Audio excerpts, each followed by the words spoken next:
Breaking news చూస్తున్నాం. హైడ్రా మరోసారి యాక్షన్లోకి దిగింది. కొత్వాడ్గూడలోని భాగ్యలక్ష్మి క్రషర్స్ పేరుతో నడుస్తున్న క్రషింగ్ యూనిట్ ను హైడ్రా కూల్చివేసింది.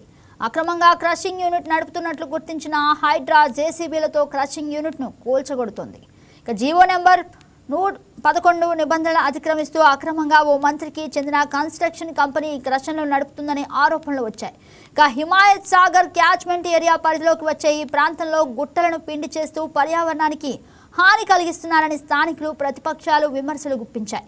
ఈ తీవ్ర ఆరోపణల నేపథ్యంలో అధికారులు రంగంలోకి దిగి నాటకీయ పరిణామాల నడుమ కొన్ని క్రషర్లు, రెడీమిక్స్ ప్లాంట్లను సీజ్ చేశారు. అయితే ఇప్పటికే 15 స్టోన్ క్రషర్లు జరిమానాలు కూడా విధించినట్లు తెలుస్తోంది.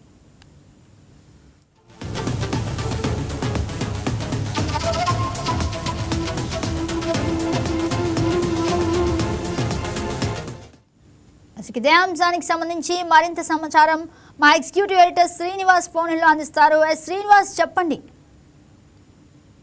రైట్ గగన్, ఏదైతే హైడ్రా కూల్చివేతల విషయంలో అనేక ఆరోపణలు, విమర్శలు వస్తున్న నేపథ్యంలో ఈరోజు మరోసారి హైడ్రా కూల్చివేతల మీద దృష్టి సారించింది. ఇప్పటి వరకు కూడా అధికార పార్టీకి చెందిన నేతలకు సంబంధించిన ఇళ్లు కావచ్చు, వాళ్ళకి సంబంధించిన ఫ్యాక్టరీలు కావచ్చు, స్టోన్ క్రషర్స్ విషయంలో హైడ్రా పక్షపాత ధోరణి వహిస్తుంది, వాళ్ళని వదిలేస్తుంది అని చెప్పేసి అనేక ఆరోపణలు రావడం జరిగింది. ముఖ్యంగా ఏదైతే మంత్రి పొంగులేటి శ్రీనివాస్ రెడ్డికి సంబంధించిన క్రషర్స్ ఏవైతుందో ఆ క్రషర్స్ విషయంలో హైడ్రా చూసి చూడనట్లు వ్యవహరించింది, వాటిని పట్టించుకోలేదని చెప్పేసి ప్రజలు తీవ్ర స్థాయిలో విమర్శలు చేశారు, ఆరోపణలు చేసిన సంగతి మనం చూశాం.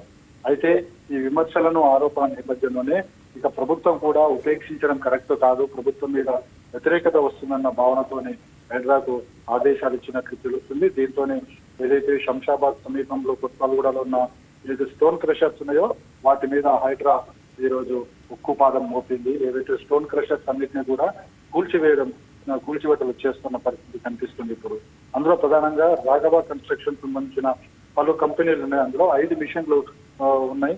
వాళ్ళు ఆ కంపెనీలు, దానికి సంబంధించిన క్రషర్స్ ని కూడా సీజ్ చేయడం జరిగింది. అదేవిధంగా 12 ఆర్ఎంపీ యూనిట్ ను కూడా సీజ్ చేయడం జరిగింది, అక్కడి నుంచి తొలగించడం జరిగింది.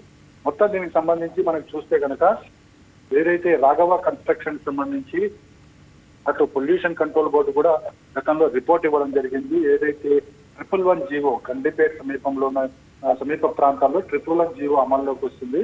ఈ 111 జీవో చెప్పేది ఏంటంటే ఏదైతే నీటి బాడీలు ఏవైతే ఉంటాయో వాటికి ఏ విధమైన ఆటంకం కలగకూడదు, అక్కడ ఏ విధమైన నిర్మాణాలు కానీ ఈ పొల్యూషన్ కలిగించే ఈ క్రషర్స్ కావచ్చు, మరే ఇతర ఫ్యాక్టరీలు కానీ ఏర్పాటు చేయడానికి వీల్లేదు అని చెప్పేసి 111 జీవో చెబుతుంది.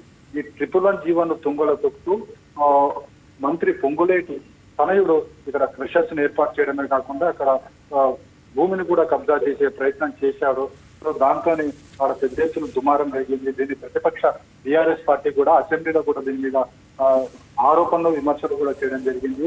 రాష్ట్ర ప్రభుత్వం ఏదైతుందో తన మంత్రివర్గంలోని మంత్రులకు ఈ విధంగా పెద్దపీట వేయడాన్ని తప్పుపడుతూ వాళ్ళు అనేక ఆరోపణలు కూడా చేయడం జరిగింది. దీంతోనే ఈరోజు హైడ్రా పూర్తి స్థాయిలో అక్కడ తమ సిబ్బందితో వెళ్లి అదేవిధంగా ఈ స్టోన్ క్రషర్స్ ని తొలగించడంతో పాటుగా అక్కడ ఉన్న మెటీరియల్ అన్నింటినీ కూడా సీజ్ చేయడం జరిగింది. అక్కడ నోటీసులు కూడా అందించడం జరిగింది.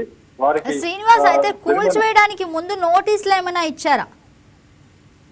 ముందు నుంచి కూడా హైడ్రా ఏదైతే కూల్చివేతల మీద దృష్టి సారించిందో అప్పటి నుంచి కూడా దీనికి సంబంధించిన నోటీసులు జారీ చేస్తున్నది. అయితే రాఘవ కన్స్ట్రక్షన్ సంబంధించి కూడా ముందు నుంచి కూడా ఆరోపణలు, గత అసెంబ్లీ సమావేశాల్లోనే దీనికి సంబంధించి బీఆర్ఎస్ అనేక ఆరోపణలు చేసింది.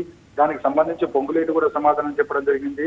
అయితే తాను దీనికి సంబంధించి ఫైన్ కూడా కట్టారని చెప్పేసి అసెంబ్లీలోనే పొంగులేటి చెప్పడం జరిగింది. అయినప్పటికీ కూడా అసలు అలాంటి వాటిని ఎందుకు తొలగించకుండా వేచి చూస్తున్నారు అనే విధంగా కూడా హైడ్రా మీద విమర్శలు రావడం జరిగింది. అయితే ముఖ్యమంత్రి రేవంత్ రెడ్డితో పాటుగా ఆ శాఖ అధికారులందరూ కలిసి దీని మీద చర్యలు తీసుకోవడం జరిగింది. ఖచ్చితంగా ఇలాంటి ప్రజా వ్యతిరేకత వస్తున్న వాటి మీద నుంచి వేచి చూడడం తగదు, ఖచ్చితంగా వాటిని కూల్చివేయాల్సింది అని చెప్పేసి ఆదేశాలు ఇవ్వడంతో హైడ్రా ఈరోజు కూల్చివేతలు ప్రారంభించింది. Jagan. Yes, right, Srinivas. Thank you for the update.